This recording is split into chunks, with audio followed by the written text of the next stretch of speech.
ఇప్పుడు ఒక చిన్న విరామం. పురపాలక సంఘ పరిధిలో జరుగుతున్న రీసర్వే కార్యక్రమానికి ప్రజలు సహకరించాలని మున్సిపల్ కమిషనర్ బండి శేషన్న పిలుపునిచ్చారు. ఆంధ్రప్రదేశ్ రాష్ట్ర ప్రభుత్వం చేపట్టిన రీసర్వే పథకం కింద తెనాలి పురపాలక సంఘ పరిధిలో గల ప్రభుత్వ ఆస్తులు, ప్రైవేటు ఆస్తుల గ్రౌండ్ ట్రూతింగ్ కార్యాచరణలో భాగంగా గురువారం రీసర్వే కార్యక్రమాన్ని పురపాలక సంఘ అధికారులు ప్రారంభించారు. కమిషనర్ బండి శేషన్న నేతృత్వంలో తెనాలి తహసీల్దార్ కార్యాలయం, అగ్నిమాపక కార్యాలయంతో పాటు పలు ప్రభుత్వ కార్యాలయాలను సర్వే చేశారు. తెనాలి అర్బన్లో 5 బృందాలతో ఈ రీసర్వే కార్యక్రమాన్ని వార్డుల వారీగా చేపడుతున్నట్లు చెప్పారు. రీసర్వే ప్రజలందరికీ ఉపయోగపడే విధంగా ఉండాలి అనేది తమ లక్ష్యమని, ఆస్తులకు సంబంధించి ఎటువంటి విభేదాలు తలెత్తకుండా ఈ రీసర్వే కార్యక్రమాన్ని సమర్థవంతంగా నిర్వహించే విధంగా సిబ్బందికి తగు సూచనలు ఇచ్చామని, దీనికి ప్రజలు కూడా సహకరించాలని కమిషనర్ శేషన్న వివరించారు. కార్యక్రమంలో తహసీల్దార్ గోపాలకృష్ణ, పలువురు అధికారులు పాల్గొన్నారు. సర్వే ఆఫ్ ఇండియా వాళ్ళు ఎప్పుడో 100 సంవత్సరాల క్రితం ఈ యొక్క భూములన్నీ కూడా ఫిజికల్గా తిరిగి రికార్డు తయారు చేసి ఇచ్చారు. అందులో రూరల్ ఉన్నాయి, అలాగే పట్టణాలు ఉన్నాయి. పట్టణానికి సంబంధించి వస్తే కనుక టీఎస్ఆర్ రూపంలో ఉంటుంది. సో మళ్ళీ ఈ యొక్క కార్యక్రమాన్ని ప్రభుత్వం వారు, ఇది సెంట్రల్ గవర్నమెంట్ నుంచి వచ్చినటువంటి స్కీమ్, దీన్ని రాష్ట్రంలోని అన్ని ప్రాంతాల్లో, పట్టణాల్లో ఈ కార్యక్రమం జరుగుతూ ఉంది. దీని యొక్క లక్ష్యం ఏంటంటే కనుక ఒక్కసారి ఇప్పుడున్నటువంటి రికార్డ్స్ ప్రకారంగా ఉన్నటువంటి ల్యాండ్ ఏదైతే ఉందో రికార్డ్స్లో, ఆ యొక్క రికార్డులో ఉన్నటువంటి ల్యాండ్ను గ్రౌండ్ లెవెల్లో అంతే ఉందా, ఇంకా ఏమైనా ఎక్కువ తక్కువలు ఉన్నాయా, ప్రభుత్వానికి సంబంధించినటువంటి ల్యాండ్స్ ఏంటివి, ప్రైవేట్కి సంబంధించినవి ఎలా ఉన్నాయి, రోడ్స్ ఎలా ఉన్నాయి, అలాగే డ్రైన్స్ ఎలా ఉన్నాయి, పార్కులు ఎలా ఉన్నాయి, ప్లే గ్రౌండ్స్ ఎలా ఉన్నాయి, వాటి యొక్క రూపురేఖలన్నీ కూడా మరొకసారి గమనించి అక్యురసీగా మళ్ళీ రికార్డ్స్, అంటే ఇక్కడ చిన్న విషయం ఏంటంటే కనుక అగ్రికల్చర్ అయితే కనుక సర్వే నంబర్ వస్తుంది. ఇక్కడికి వచ్చేలాగల్లా అర్బన్లోకి వచ్చేలాగల్లా ఆ ఇంటికి సంబంధించిన అసెస్మెంట్ నంబర్ వస్తుంది. సో ఇప్పుడు ఏంటంటే ఆ యొక్క సర్వే నంబర్ కూడా దీంట్లోకి రావాలనేసి ప్రభుత్వ లక్ష్యం. ఈరోజు నుంచి మన తెనాలి పట్టణంలో రీసర్వే జరగబోతూ ఉంది. అందులో భాగంగా ఈరోజు మన మున్సిపల్ కమిషనర్ గారు, అట్లాగే సిపి గారు అందరూ వచ్చున్నారు. మన ఉద్దేశం ఏంటంటే ఒక 5 టీమ్స్ ఇప్పుడు అర్బన్లో వార్డుల వారీగా రీసర్వే జరుగుతుంది. దీనికి ప్రజలందరూ సహకరించాలి. మా రీసర్వే టీమ్స్కి కూడా మేము ఇన్స్ట్రక్షన్స్ ఇచ్చాం, ప్రాపర్ ఇన్స్ట్రక్షన్స్. ఈ రీసర్వే అనేది యాక్యురేట్గా జరిగి ప్రజలందరికీ ఉపయోగపడే విధంగా ఉండాలి అనేది మా లక్ష్యం. ప్రభుత్వ ఉద్దేశం కూడా ఈ ప్రాపర్టీస్ డిస్ప్యూట్స్ కానీ ఇవేమీ లేకుండా అంత పర్ఫెక్ట్గా జరగాలని భావన. అందులో భాగంగా ఇప్పటికే గ్రౌండ్ ట్రూతింగ్ అయిపోయింది. ఇక మా వాళ్ళు రీసర్వే చేస్తారు. ప్రజలందరూ సహకరించండి. వారికి కావాల్సిన విధంగా ఆ డాక్యుమెంట్స్ అవన్నీ చూపించడం కానివ్వండి, మా వాళ్ళు వచ్చినప్పుడు కోఆపరేట్ చేయండి, అది మేము విజ్ఞప్తి చేస్తూ ఉన్నాం. మా వాళ్ళకు కూడా మేము ఇచ్చిన ఇన్స్ట్రక్షన్స్ ఏంటంటే ఎక్కడ చిన్న ఒక అడుగు తేడా ఉన్నా కానివ్వండి పబ్లిక్లో గొడవ జరిగే అవకాశం ఉంది. కాబట్టి రీసర్వే అనేది మనం ప్రజలకు న్యాయం చేయడం కోసమే కానీ సమస్యలు సృష్టించేందుకు కాదని వాళ్ళకి వివరంగా అర్థమయ్యేలాగా చెప్పాం. పట్టణంలోని బోస్ రోడ్లో నూతనంగా ఏర్పాటైన కేఎస్ఆర్ షాపింగ్ మాల్ ప్రారంభోత్సవ కార్యక్రమం గురువారం జరిగింది. ఈ కార్యక్రమానికి మాజీ ఎమ్మెల్యే డాక్టర్ గోగినేని ఉమా, మాజీ మంత్రి ఆలపాటి రాజేంద్ర ప్రసాద్, పలువురు పట్టణ ప్రముఖులు ముఖ్య అతిథులుగా హాజరయ్యారు. ప్రొప్రైటర్లు దినేష్ జైన్, రాకేష్ జైన్, వారి కుటుంబ సభ్యులు అతిథులకు ఘనంగా స్వాగతం పలికారు. ప్రారంభోత్సవం సందర్భంగా పూజా కార్యక్రమాలు నిర్వహించారు. పట్టణంలో వస్త్ర వ్యాపారం అంటే ముందుగా గుర్తుకు వచ్చేది 5 దశాబ్దాల అనుభవం కలిగిన కేఎస్ఆర్ షోరూమ్ అని దినేష్ జైన్, రాకేష్ జైన్ల ఆధ్వర్యంలో భారీ షాపింగ్ మాల్ ప్రజలకు అందుబాటులోకి రావటం సంతోషదాయకమని అతిథులు పేర్కొన్నారు. ఈ కార్యక్రమంలో డాక్టర్ గోగినేని ఉమా, ఆలపాటి రాజేంద్ర ప్రసాదులతో పాటు మహమ్మద్ కుద్దూస్, తోటకూర వెంకటరమణారావు, పసుపులేటి త్రిమూర్తి, దొడ్డక ఆదినారాయణ, అమినేని రాజా, ఎల్ వెంకటేశ్వరరావు తదితరులు పాల్గొన్నారు.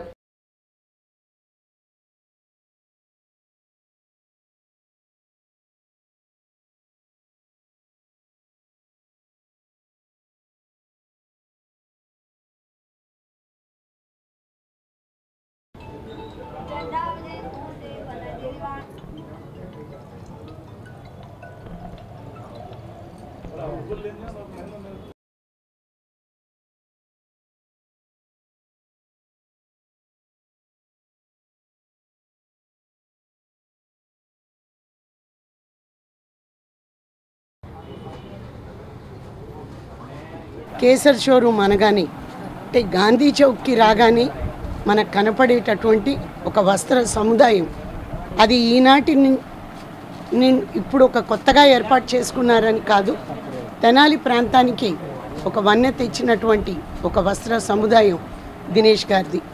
వారితో మాకున్నటువంటి పరిచయం ఈనాటిది కాదు. మా అత్తగారు కానీ మామగారి కుటుంబం కానీ వారికి దినేష్ గారి కుటుంబంతో ఉన్నటువంటి సంబంధాలు, అలాగే మా అమ్మగారితో కానీ ఎప్పుడు కూడా ప్రతి పూజా కార్యక్రమంలో మొట్టమొదటిగా మా పెద్దల్ని వారు ఆహ్వానించుకోవటం, ఆ విధంగానే నన్ను కూడా ఇక్కడికి ఆహ్వానించడం జరుగుతూ ఉంది. అయితే వ్యాపార రంగంలో వ్యాపార మెళుకువలు తెలియటమే కాదు, వచ్చినటువంటి కస్టమర్స్కి తప్పకుండా న్యాయం చేయాలి, మంచి వస్త్రాలు అందించాలి, అనువైనటువంటి రేట్లలో ఉండాలన్న ఆలోచనతో వారు చేస్తున్నటువంటి బిజినెస్ ఈనాటిది కాదు. అందుకే ఎల్లవేళలా మేము కోరుకుంటుంది ఒక్కటే, దినేష్ గారు ప్రారంభించినటువంటి ఈ కొత్త సముదాయం కూడా మరి నిండు ఒక పరిపూర్ణమైనటువంటి ఒక వస్త్ర సముదాయంగా పాతది ఏ విధంగా ఉందో ఈ కొత్త సముదాయంలో కూడా ఇంకా పైకి ఎదగాలని వారి కుటుంబ సభ్యులు అందరూ కూడా నిజంగా మరి ఈ బిజినెస్ రంగంలో ఉన్నత స్థానాల్లో చూడాలని కూడా మేము మనస్ఫూర్తిగా కోరుకుంటున్నాం. తెనాలి పట్టణంలో వస్త్ర వ్యాపారులు అంటే చంపాలాల్ గారు అందరికీ గుర్తుకొస్తారు. ఆ రోజుల్లో వ్యాపారం అంటే వ్యాపారస్తులే డబ్బు ఉన్నా లేకపోయినా నమ్మకం మీద వాళ్ళ దగ్గర ఎవరైతే బట్టలు కావాలో వాళ్ళందరూ కూడా తీసుకెళ్ళేవాళ్ళు. ఆ రకంగా ప్రారంభమైనటువంటి ఈ వ్యాపారం దాదాపు 49 సంవత్సరాలు ఈ పట్టణంలో వారి తనయుడైనటువంటి దినేష్ గారు, ఆ తర్వాత తరం మళ్ళీ వాళ్ళ బిడ్డలు, 3 తరాల నుంచి ఈ ప్రాంతంలో ఈ పట్టణంలో స్థిరపడి అందరి మన్నల్ని పొందుతూ మంచి నాణ్యత కలిగినటువంటి వ్యక్తులుగా ఎక్కడా కూడా క్వాలిటీ తగ్గకుండా ప్రజలకి వ్యాపారాన్ని అందిస్తున్నటువంటి పెద్దలు దినేష్ గారి కుటుంబం. ఈరోజు కేఎస్ఆర్ షాపింగ్ మాల్ అని చెప్పి వాళ్ళ నూతనంగా ఈరోజు షాపింగ్ మాల్ని ప్రారంభోత్సవం చేసుకోవడం అనేది చాలా సంతోషం.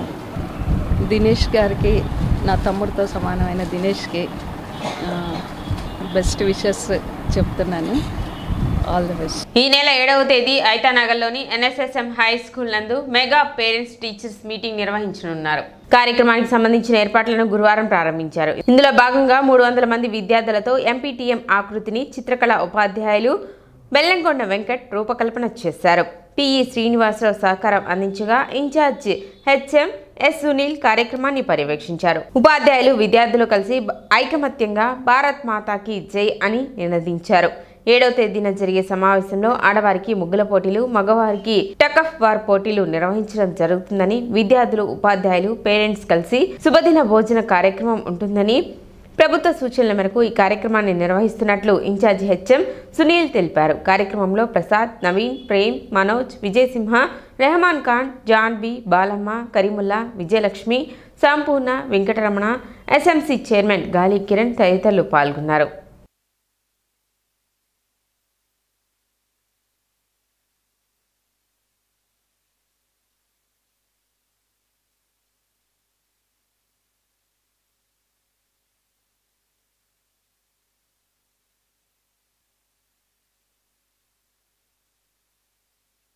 మెగా పేరెంట్స్ టీచర్స్ మీటింగ్, అది స్టూడెంట్స్ ఆకృతితో ఫార్మేషన్ చేసి 300 మంది విద్యార్థులతో స్కూల్లో ఫార్మేషన్ చేయడం జరుగుతుంది. అలాగే రేపు 7వ తారీఖున ప్రతి ఒక్క పేరెంట్ కూడా ఈ స్కూల్కి రావాల్సిందిగా ప్రార్థన. మరి మీ విద్యార్థుల ప్రగతి, విద్యార్థులు ఏ అభ్యాసం కృత్యాల్లో వాటిలో ఏ టాలెంట్ ఉందో మీరందరూ కూడా ప్రత్యక్షంగా చూడగలుగుతారు.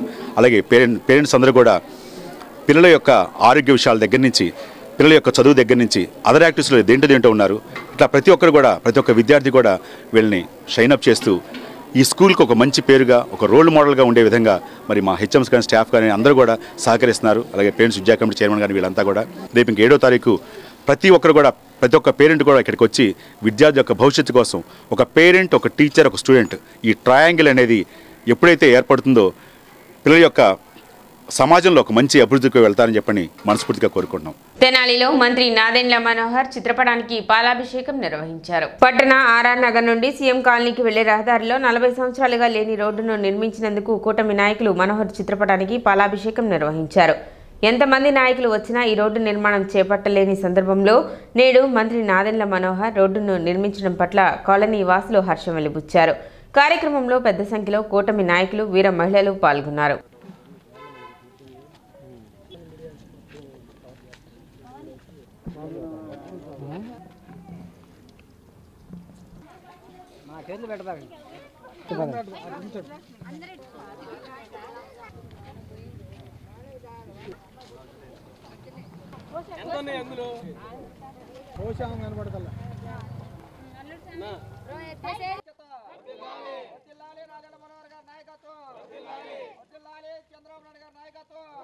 రావి రవీంద్రనాథ్ కాలనీలో సంబంధించినటువంటి ఒక రోడ్డు సమస్యని మన నాదెండ్ల మనోహర్ గారు మనకి ప్రచార నిమిత్తం మన కాలనీలోకి వచ్చినప్పుడు మేము వారికి విన్నవించడం జరిగింది. సార్, మాకు ఇట్లా రోడ్డు బాగా ఇబ్బందిగా ఉంది, దాని యొక్క సమస్యను మీరు పరిష్కరించాలని మా కోరికను ఆయన సానుకూలంగా స్పందించి వారి అధికారంలోకి వచ్చినటువంటి 6 నెలల్లోనే మాకు ఇటువంటి సత్వరంగా రోడ్డు పరిష్కారంగా చేసి మా అందరి యొక్క మంచిని ఆస్వాదించారు ఆయన.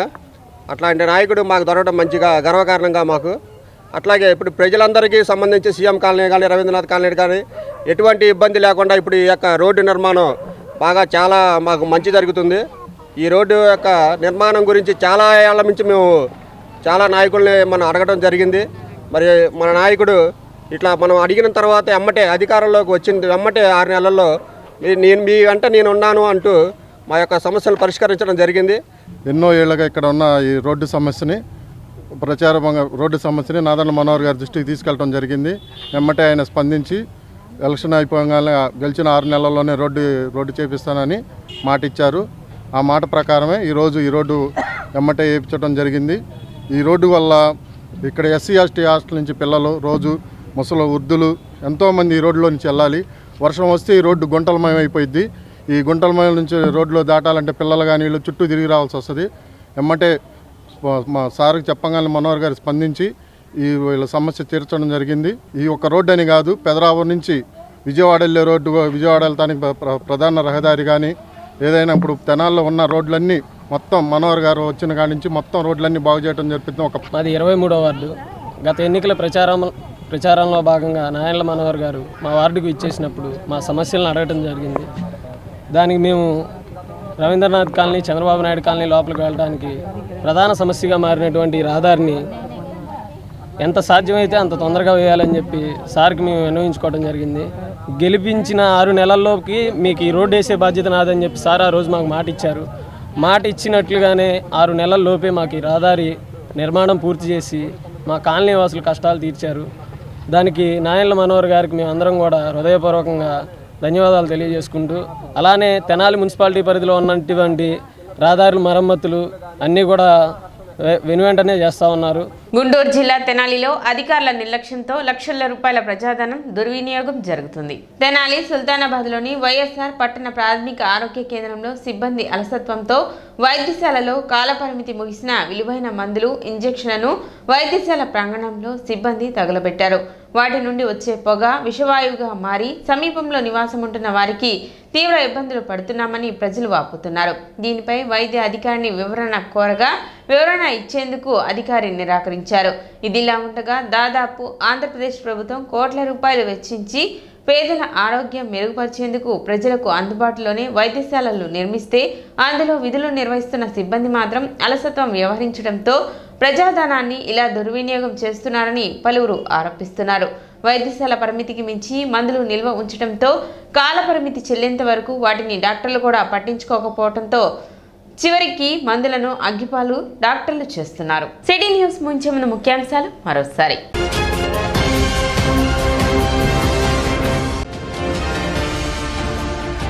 శుక్రవారం నుండి తెనాలి మండలంలో జరగనున్న రెవెన్యూ సదస్సులను ప్రజలు, రైతులు సద్వినియోగం చేసుకోవాలి. తహసీల్దార్ గోపాలకృష్ణ సూచన.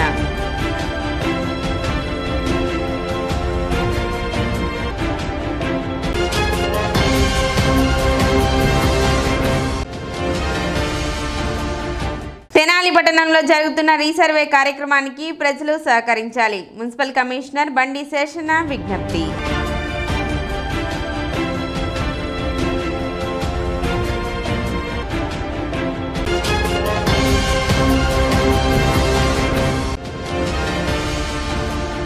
వేమూరు నియోజకవర్గంలో ధాన్యం కొనుగోలు కేంద్రాలను పరిశీలించిన మంత్రులు గొట్టిపాటి రవికుమార్ మరియు పార్థసారథి.